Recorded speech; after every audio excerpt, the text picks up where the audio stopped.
I've seen a lot of questionable and flat out dumb play calls in my lifetime as a sports fan. However, there is no question beyond a shadow of a doubt in my mind that the single most ludicrous, ridiculous, and idiotic play call that I have ever seen just took place in Super Bowl 49. Here you go. You've got the Seattle Admirals taking on the New England Deflatriots in this classic epic encounter, this clash of the Titans, this iconic Super Bowl that has so many different twists and turns and all these different momentum swings and just a great freaking football game in a season where the NFL has fallen on their face so many times. Here is this great game. It's what this league needs. It's frankly what us as fans need, especially after the debacle of the Super Bowl last year. And here we are. The Seattle Seahawks look like they're about to do it again. It looks like it's about to happen again to the New England Patriots. There's freaking Curse's incredible, miraculous catch that sets up a 1st and goal at the 5-yard line for the Seattle Seahawks. You've got Russell Wilson. You've got Marshawn Lynch. On 1st and 5, you run Marshawn Lynch to the left.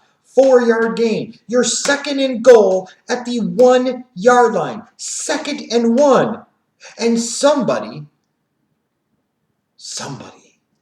decided, hey, let's go 3 wide and run shotgun here.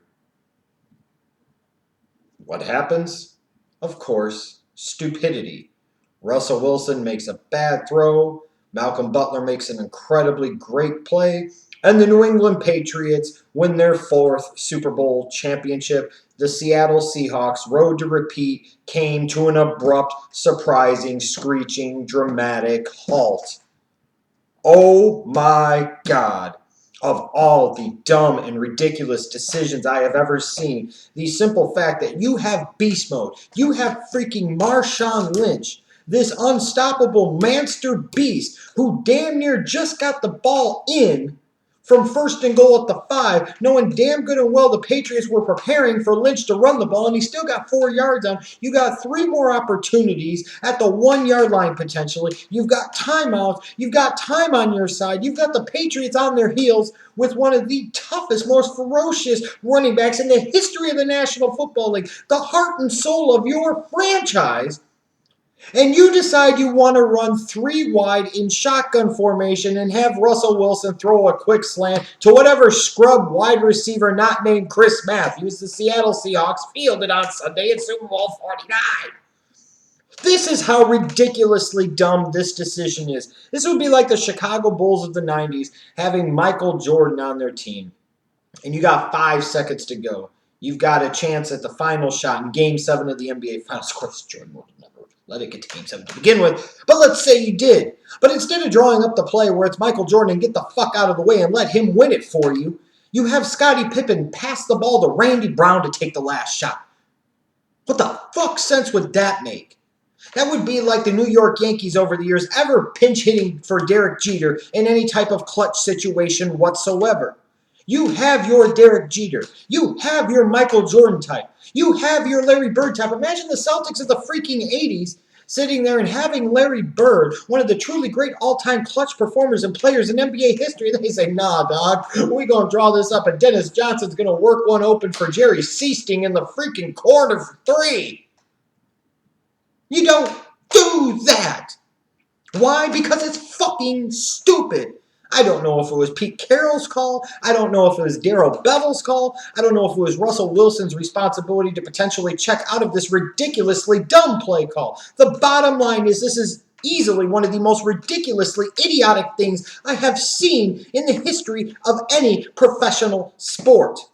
When everybody knows that you should be running the ball with Marshawn Lynch, and don't even sit there and tell me, well, maybe the Patriots knew. The Patriots couldn't stop him. I'm telling you what, I've got my dude. I've got beast mode. Oh, by the way, he's called beast mode for a fucking reason because he's goddamn beast mode. Did you see what he did in the playoffs a few years ago to the Saints? Did you see what he did earlier this season to the Arizona Cardinals? Did you see what he did a few different times in this damn Super Bowl against the New England Patriots? They call him beast mode for a reason, and not just because of his love of Skittles and or grabbing his crotch region. It's because he's fucking beast mode. I've got 3 opportunities from the 1-yard line.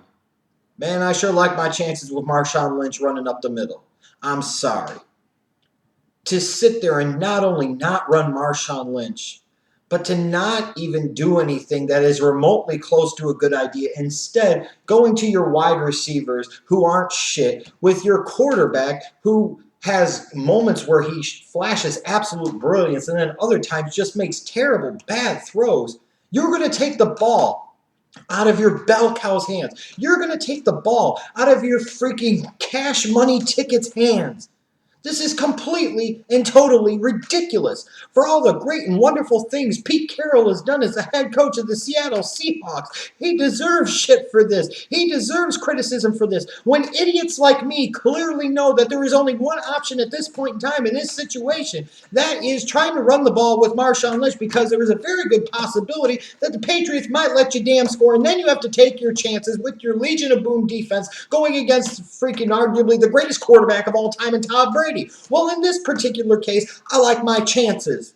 I'm running the ball with Marshawn Lynch. If he gets stopped once, so be it. If he gets stopped twice, so be it. If he gets stopped 3 times, so goddamn be it. At least you went with your best. And instead, the Seattle Seahawks decided that their best was throwing a freaking slant to who? Ricardo Lockett?